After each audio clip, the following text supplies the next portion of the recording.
Hi friends, ഇനി ഞാൻ നിങ്ങളുമായിട്ട് ഷെയർ ചെയ്യുന്നത് നമുക്ക് നോമ്പ് തുറക്കുന്ന സമയത്ത് തരിക്കഞ്ഞിക്കൊക്കെ പകരമായിട്ട് ഉണ്ടാക്കാൻ പറ്റുന്ന നല്ലൊരു ഡ്രിങ്കിൻ്റെ റെസിപ്പിയാണ്. നല്ല ഹെൽത്തി ആയിട്ടുള്ള ഒരു ഡ്രിങ്കാണ് കേട്ടോ. എന്നാൽ ഉണ്ടാക്കാനും തന്നെ വളരെ എളുപ്പമാണ്. അപ്പോൾ ഇതെങ്ങനെയാണ് ചെയ്യുന്നത് നോക്കിയാലോ. ആദ്യം തന്നെ ഒരു 1/2 ലിറ്റർ പാലൊന്ന് സോസ് പാനിൽ ഒഴിച്ചിട്ട് അടുപ്പത്ത് വെച്ചിട്ടുണ്ട്. ഇനി ഇതിലേക്ക് മധുരത്തിന് ആവശ്യമായിട്ടുള്ള ഒരു 1/4 കപ്പ് പഞ്ചസാരയും കൂടെ ചേർക്കുന്നുണ്ട്. പഞ്ചസാര ഓരോരുത്തരുടെ മധുരത്തിനനുസരിച്ചിട്ട് നിങ്ങൾക്ക് കൂട്ടിയിട്ടോ കുറച്ചിട്ടോ ഒക്കെ ചെയ്യാം കേട്ടോ.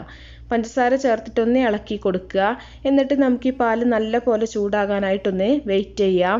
പാല് നന്നായിട്ട് ചൂടായി വരുന്ന സമയത്താണ് നമ്മൾ ഇതിലേക്ക് കസ്റ്റർഡ് കലക്കിയത് ഒഴിക്കുന്നത്. അതുപോലെ തന്നെ ഫ്രഷ് മിൽക്ക് ഇല്ല എന്നുണ്ടെങ്കിൽ നിങ്ങൾക്ക് പാൽപ്പൊടി കലക്കിയിട്ട് ഇതുപോലെ തന്നെ ചെയ്യാം. ഇനി ഇതിലേക്ക് ഒരു 1.5 ടേബിൾ സ്പൂൺ കസ്റ്റർഡ് പൗഡർ കുറച്ച് പാലിലൊന്ന് മിക്സ് ചെയ്താണ് ചേർത്ത് കൊടുക്കുന്നത്. ഇത് നമ്മൾ ഒഴിക്കുന്ന സമയത്ത് തന്നെ നല്ല പോലെ ഇളക്കി കൊടുക്കുക കേട്ടോ.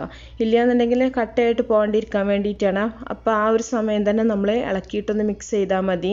ഈ കസ്റ്റർഡ് നല്ല പോലെ നമുക്കൊന്ന് തിളപ്പിച്ചിട്ടൊന്ന് വേവിച്ചെടുക്കണം. അപ്പോൾ നല്ല കട്ടിയിൽ വേണമെന്നുണ്ടെങ്കിൽ ഒരു 2 ടേബിൾ സ്പൂൺ കസ്റ്റർഡ് പൗഡർ വരെ നിങ്ങൾക്ക് ഇതിലേക്ക് ചേർത്ത് കൊടുക്കാം. ഞാനിവിടെ ഒരുപാട് കട്ടിയിലല്ല ചെയ്യുന്നത്, കുറച്ച് ലൂസായിട്ടാണ്. നമ്മൾ ദാഹത്തിനൊക്കെ കുടിക്കാൻ വേണ്ടിയിട്ടാണ്. അപ്പോൾ നല്ലപോലെ ഇളക്കി ഒന്ന് മിക്സ് ചെയ്തെടുക്കുന്നുണ്ട്. ഇനി ഇതിലേക്ക് എക്സ്ട്രാ വാനില എസൻസ് വേണമെങ്കിൽ നിങ്ങൾക്ക് ചേർത്ത് കൊടുക്കാം കേട്ടോ. അല്ലെങ്കിൽ ഏലക്കപ്പൊടി വേണമെങ്കിലൊക്കെ നിങ്ങൾക്ക് ചേർത്ത് കൊടുക്കാം. അതൊക്കെ നിങ്ങളുടെ ഇഷ്ടം പോലെ ചെയ്യാം. അപ്പോൾ നല്ല പോലെ ഒന്ന് തിളപ്പിച്ചിട്ട് നമുക്ക് ഈ കസ്റ്റർഡിൻ്റെ ആ ഒരു പച്ച ടേസ്റ്റൊക്കെ മാറുന്ന വരെ നല്ല പോലെ ഒന്ന് വേവിച്ചെടുക്കണം. ഇതൊരുപാട് കട്ടിയിലല്ല ഉണ്ടാവുക കേട്ടോ, അതും കൂടെ നിങ്ങൾ ശ്രദ്ധിക്കുക. അപ്പോൾ ഈ ഒരു പാകത്തിന് നമ്മൾ തീ ഓഫ് ചെയ്തിട്ടുണ്ട്. ഇനി നമുക്കിത് റൂം ടെമ്പറേച്ചർ ആകാൻ വേണ്ടിയിട്ടൊന്ന് മാറ്റി വെക്കാം. ഫ്രിഡ്ജിലേക്ക് വെക്കേണ്ട ആവശ്യമൊന്നുമില്ല കേട്ടോ. ഈ ഒരു നല്ല ചൂട് അങ്ങോട്ട് പോയിട്ട് നമുക്ക് ബാക്കിയുള്ള ചേരുവകളും കൂടെ മിക്സ് ചെയ്തിട്ട് നമുക്ക് ഫ്രിഡ്ജിൽ വെച്ചിട്ട് നല്ല പോലെ തണുപ്പിച്ചിട്ട് സെർവ് ചെയ്താൽ മതി. അപ്പോൾ ഏകദേശം ആ ഒരു നല്ല ചൂടൊക്കെ പോയിട്ടുണ്ട്. ഇനി ഇതിലേക്ക് നമ്മൾ വേവിച്ച് വെച്ചിട്ടുള്ള സേമിയാണ് ചേർത്ത് കൊടുക്കുന്നത്. അപ്പോൾ ഞാൻ സേമിയ പാലിൽ വേവിച്ചെടുത്തിട്ടുള്ളതാണ്. അതും കൂടെ ചേർത്തിട്ട് നല്ല പോലെ ഒന്ന് മിക്സ് ചെയ്തെടുക്കുന്നുണ്ട്.